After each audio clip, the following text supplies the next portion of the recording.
Hello दोस्तों, मैं हूं प्रशांत और आप देख रहे हैं ब्रेक द नॉर्म्स।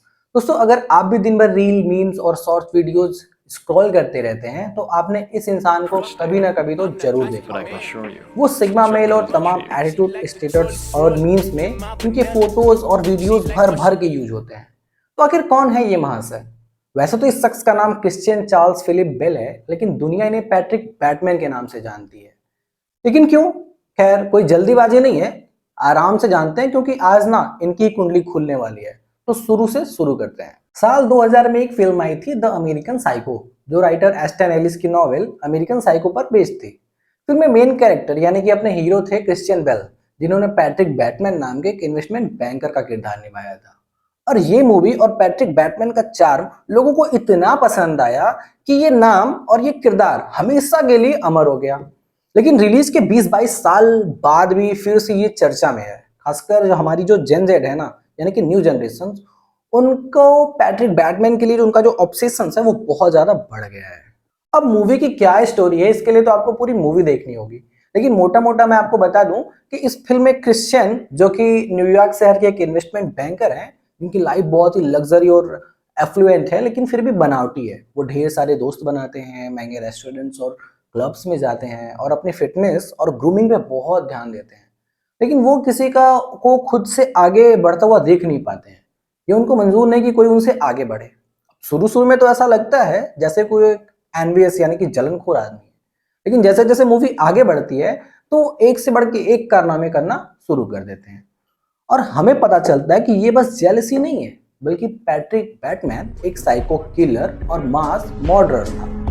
वो एक एक करके उससे आगे निकलने वाले लोगों को और उनसे बेटर करने वालों को बिना कुछ कारण से ब्रूटली मर्डर कर देता था। तो अगर आप भी इन भाई साहब को देखकर इम्प्रेस हुए हैं या सिग्मा सिग्मा खेला है, तो मुझे पता है कि आपको ये जानकर बहुत धक्का लग रहा है, लेकिन फिर भी मुझे कहना पड़ रहा है कि भाई साहब कोई सिग्मा विग्मा नहीं है, एक नंबर के वाहियात आदमी है, जो कि एक मास मर्डरर है। अब इंसान, जानवर, आदमी, औरत, बूढ़ा, जवान, रिच, बैगर, सबको बहुत ब्रूटली मारा इन्होंने मूवी में। लेकिन मूवी में एक प्लॉट ट्विस्ट भी है। बाद में पता चलता है कि जो कुछ भी इन्होंने किया था, असल में उनका ये एक भ्रम था। भ्रम यानी कि डिल्यूजन। दरअसल मूवी एक सटायर यानी कि व्यंग है, जो अमेरिका में 90s के दशक में जो सोसाइटी में गिर रहे मोरल वैल्यूज और बढ़ रहे कंज्यूमरिज्म यानी कि उपभोक्तावाद को काउंटर करती थी। लेकिन इन सब के बाद भी ये तो क्लियर है कि पैट्रिक बैटमैन सिग्मा या कोई रोल मॉडल जैसा आदमी नहीं है जिसको कि आज का जनरेट फॉलो करे। तो क्या था वो? साइकोपैथ था, सोशियोपैथ था, नार्सिस्ट था, या उसे डिसोसिएटिव पर्सनैलिटी डिसऑर्डर था, या फिर बस यूं कहें कि एक डिल्यूजन था? ये सब आपको पता तब चलेगा जब इन सब के बारे में आपको थोड़ी बहुत एबीसीडी पता होगी। अब साइकोपैथ कौन होते हैं, सोशियोपैथी क्या होती है, नाम तो सुना है, लेकिन इनका कैरेक्टरिस्टिक क्या होता है, कहाँ से आते हैं, आपके बीच में है क्या, आप ही हैं क्या? ढेर सारे सवाल हैं और जवाब भी है, बस जरूरत है थोड़ी सब्र की।